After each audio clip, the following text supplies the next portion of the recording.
Perkenalkan, nama saya Freki Jimmy Johanis, NIM 2104333. Saat ini saya akan mempresentasikan tugas sistem akuntansi entitas tentang contoh pengembangan sistem perusahaan manufaktur. Apa itu sistem informasi manufaktur? Sistem informasi manufaktur adalah sistem yang penting dalam perusahaan manufaktur. Sistem informasi manufaktur atau dalam bahasa Inggris berarti Manufacturing Information System adalah suatu sistem berbasis komputer yang secara fungsional mendukung dalam manajemen urusan perusahaan yang berkaitan dengan manufaktur produk. Tumpuan utama dalam sistem ini terletak pada input, proses, dan output. Tujuan utama dari sistem informasi manufaktur ini adalah mampu mendukung fungsi produktif yang mencakup seluruh kegiatan dalam perusahaan, mulai dari tahap perencanaan, pengendalian, hingga proses barang atau jasa.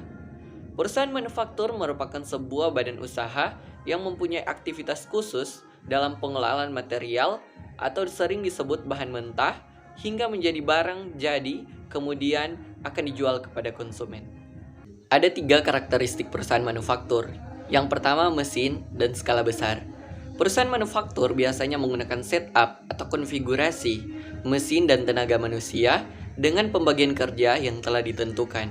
Karakteristik yang kedua yaitu terdapat biaya produksi. Pada umumnya terdiri atas 3 elemen biaya, yaitu biaya bahan baku, biaya tenaga kerja, dan overhead pabrik atau BOP. Karakteristik yang ketiga yaitu pengelolaan material dan hasil produksi. Perusahaan manufaktur menitik beratkan pada proses pengolahan bahan mentah menjadi produk jadi. Jenis model sistem informasi manufaktur yaitu pertama input data atau informasi. Input data di sini berarti memasukkan informasi baru, baik yang berasal dari dalam kurung internal maupun luar atau dalam kurung eksternal. Yang kedua, data internal. Data internal adalah seluruh informasi yang mendukung setiap proses keseluruhan, meliputi material, mesin, transportasi, sumber daya manusia atau SDM, frekuensi perawatan, dan lain sebagainya. Yang ketiga, data eksternal. Data eksternal digunakan khusus untuk perhitungan biaya pada bisnis manufaktur. Mulai dari awal hingga akhir, data yang disajikan meliputi supplier atau data pemasok, UMR atau upah minimum regional, kebijakan pemerintah mengenai listrik dan informasi yang lainnya. Kita masuk pada manfaat dari sistem informasi manufaktur. Ada 4 manfaat sistem informasi manufaktur, yaitu yang pertama, arsip dari perusahaan lebih terstruktur karena telah menggunakan sistem basis data atau database. Yang kedua, hasil produksi perusahaan menjadi lebih efisien dan tepat waktu dengan dukungan dari perangkat komputer yang terintegrasi dengan sistem informasi manajemen. Yang ketiga, perusahaan dapat lebih cepat untuk memperoleh informasi yang relevan, aktual, dan terpercaya. Yang keempat, dengan menggunakan teknologi berupa bantuan fisik robotik, maka hasil produk menjadi lebih cepat daripada menggunakan tenaga kerja manusia secara langsung. Ada 2 contoh sistem informasi manufaktur. Yang pertama, subsistem input. Dalam subsistem input ada 3 contoh. Yang pertama, sistem informasi akuntansi atau SIA, suatu proses pengumpulan data internal. Data ini mencakup data operasi manufaktur dan juga data yang terdapat di lingkungan. Selain itu, informasi data ini juga umumnya berkaitan dengan transaksi perusahaan dengan pihak pemasok. Yang kedua, sistem industrial engineering atau IE, suatu sistem khusus yang berguna untuk mempelajari kegiatan manufaktur dan sistem dalam membuat saran perbaikan atau pemeliharaan. Yang ketiga, subsistem intelijen manufaktur, suatu sistem yang bisa digunakan untuk mengetahui informasi yang berhubungan dengan perkembangan terakhir terkait berbagai sumber material, yakni mesin yang dimanfaatkan untuk proses produksi dan para pekerja yang berhubungan dalam proses produksi. Contoh yang kedua dari sistem informasi manufaktur adalah subsistem output.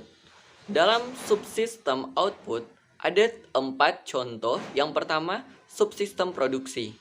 Hal ini memiliki keterkaitan yang erat dengan proses dalam setiap bagian kerja atau dalam setiap departemen yang kedapatan mengukur produksi. Contoh yang kedua, subsistem persediaan. yang mampu memberikan data otentik seperti jumlah stok, biaya holding, safety stock, dan sebagainya. Fungsinya adalah agar mampu mengukur tingkat kegiatan produksi dalam suatu perusahaan dan persediaan dari bahan mentah menjadi barang yang sudah jadi. Yang ketiga, subsisten kualitas. Suatu sistem yang seluruh hal di dalamnya berkaitan dengan aktivitas biaya, kualitas, waktu, kinerja pekerjaan, ataupun pemilihan pemasok. Fungsinya adalah agar mampu menilai kualitas material ketika diubah menjadi barang jadi. Contoh yang keempat yaitu subsistem biaya. Fungsinya adalah agar bisa menilai biaya yang keluar selama terjadi kegiatan produksi. Sistem ini tidak disatukan karena adanya unsur pengendalian biaya produksi yang digolongkan menjadi dua, yaitu standar kerja yang baik dan juga sistem guna melaporkan aktivitas secara lebih detail. Kesimpulan, berdasarkan penjelasan lengkap dari sistem informasi manufaktur di atas, maka bisa kita tarik kesimpulan bahwa sistem informasi manufaktur merupakan bagian dari sistem informasi manajemen yang berfungsi untuk membantu perusahaan dalam mengelola aktivitas produksi manufaktur agar berjalan dengan sistematis dan termonitoring. Sistem ini berbentuk teknologi yang terkomputerisasi, software atau aplikasi penting dalam proses pembuatan produk, khususnya pada perusahaan manufaktur.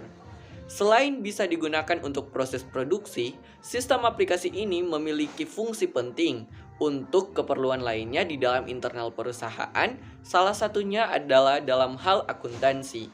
Untuk dapat menerapkan sistem ini dengan baik, pastikan telah mempunyai spesifikasi perangkat dan komponen yang memadai, serta manajemen sumber daya manusia yang berkualitas untuk dapat mengoperasikan sistem dengan tepat. Demikian presentasi saya tentang pengembangan sistem perusahaan manufaktur. Terima kasih.